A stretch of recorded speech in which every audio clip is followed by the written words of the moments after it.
Friends, இன்றைக்கி நம்ம சேனலில் சொரக்காய் பருப்பு போட்ட கூட்டு எப்படி பண்ணுறது அப்படின்னு பார்க்கலாம். இந்த கூட்டு வந்து தயிர் சாதத்து கூட வச்சு சாப்பிட ரொம்ப டேஸ்ட்டாக இருக்கும். வாங்க வீடியோக்குள்ளே போகலாம். பெல் பட்டன் ப்ரெஸ் பண்ணுங்கள். நான் இன்றைக்கி 200 கிராம் அளவுள்ள சொரக்காய் எடுத்து வச்சுருக்கேன். கருவேப்பிலை, பச்சை மிளகாய், சின்ன வெங்காயம் 10 போல் எடுத்து வச்சுருக்கேன். இதுக்கு ஒரு மசாலா அரைச்சிடலாம். அதுக்கு வந்து தேங்காய் 1/2 கப் எடுத்திருக்கேன், ஜீரகம் 1/2 ஸ்பூன், 2 பல்லு பூண்டு, 3 பச்சை மிளகாய், கொஞ்சமாக பெருங்காயத்தூள், 1/2 கப்பு பாசிப்பருப்பும் 2 டேபிள் ஸ்பூன் அளவுக்கு கடலைப்பருப்பும் நான் மஞ்சள் தூள் போட்டு வேக வச்சு எடுத்து வச்சுருக்கேன். பாசிப்பருப்பு வந்து கரைஞ்சிரும், கடலைப்பருப்பு வந்து அப்படியே முழுசாக நிற்கும். கூட்டில் டேஸ்ட் நல்லாயிருக்கும். அதுக்காக சொரக்காய் வந்து வாங்கும் பொழுது எப்பொழுதுமே பிஞ்சு சொரக்காவாக பார்த்து வாங்குங்க. பிஞ்சு சொரக்காவாக இருந்தால் தான் கூட்டில் வந்து டேஸ்ட் நல்லாயிருக்கும், சீக்கிரமாக வெந்து வந்துடும். தோல் சீவிட்டு கட் பண்ணி பாருங்கள். விதைகள் வந்து ரொம்ப சின்னதாக இருந்தால் அப்படியே சின்ன சின்ன பீஸாக கட் பண்ணிவிடுங்க. பெருசாக இருந்தது அப்படின்னா விதையை எடுத்துட்டு இந்த மாதிரி பொடியாக வந்து கட் பண்ணி எடுத்துக்கலாம். நம்ம தேங்காய் விழுதை வந்து தண்ணி சேர்க்காமல் கொரப்பாக அரைச்சி எடுத்துக்கலாம். இப்போ நம்ம வந்து தாளித்து விட்டுறலாம். கடாயில் தேங்காய் எண்ணெய் 1 ஸ்பூன் எடுத்துக்கிட்டு தக்காளி பழம் சின்னதாக ஒரு பழம் போட்டால் போதும், கூட்டுக்கு அதிகம் தேவைப்படாது. தக்காளி நல்லா வதங்கி வந்ததுக்கப்புறமா நம்ம வெட்டி வச்சுருக்க சொரக்காய்களை வந்து போட்டு நல்லா மிக்ஸ் பண்ணி விட்டுருங்க. தேவையான அளவுக்கு உப்பு சேர்த்திக்கலாம். இப்போ வந்து நீங்கள் தண்ணி சேர்த்தணும்னு இல்லை, நம்ம வந்து மூடி போட்டு குக் பண்ணும்போது சொரக்காயிலேருந்தே வந்து தண்ணி விடும். காய் வந்து அரை வேக்காடு அளவுக்கு வேகட்டும். அது வரைக்கும் நம்ம மூடி போட்டு வேக வச்சுட்டு அதுக்கப்புறமா மற்ற பொருட்கள் எல்லாத்தையுமே வந்து ஒவ்வொன்றா சேர்த்திக்கலாம். உப்பும் பாதி அளவுக்கு சேர்த்துனா போதும். ஃபைனலாக செக் பண்ணி பார்த்துட்டு மீதை கொஞ்சமாக ஆட் பண்ணிக்கலாம். இப்போ பாருங்கள், சொரக்காய் வந்து பாதி அளவுக்கு வந்து வெந்திருக்கு.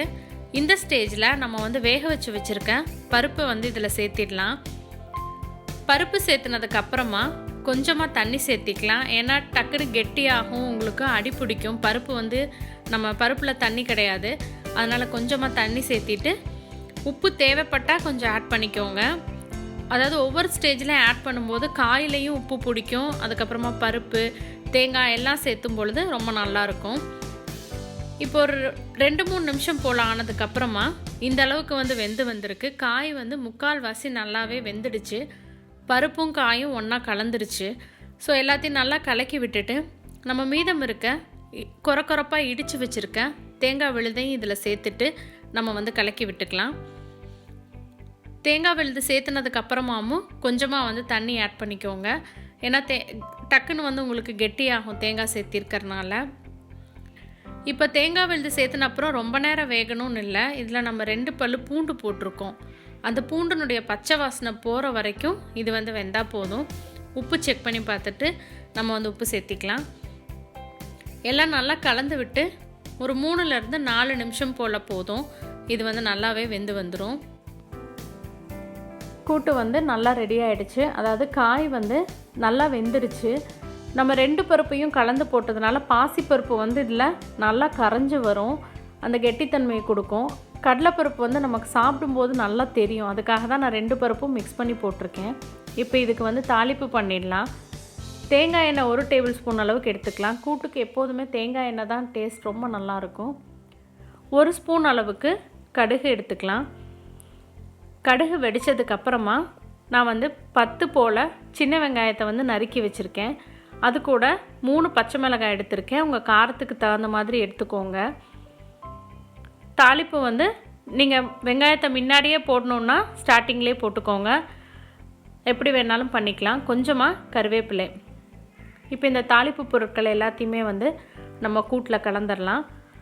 இது கலந்ததுக்கப்புறமா தேங்காய் எண்ணெய், அந்த தேங்காய் பூண்டினுடைய வாசம் வந்து ரொம்பவே சூப்பராக இருக்கும்.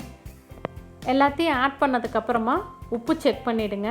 நல்லா ஒரு வாட்டி கலந்து விட்டதுக்கப்புறமா ஒரு 2 நிமிஷம் போல் இது அடுப்பில் இருந்தால் போதும். அதுக்கப்புறமா நம்ம ஆஃப் பண்ணிவிட்டு வந்து பரிமாறிடலாம்.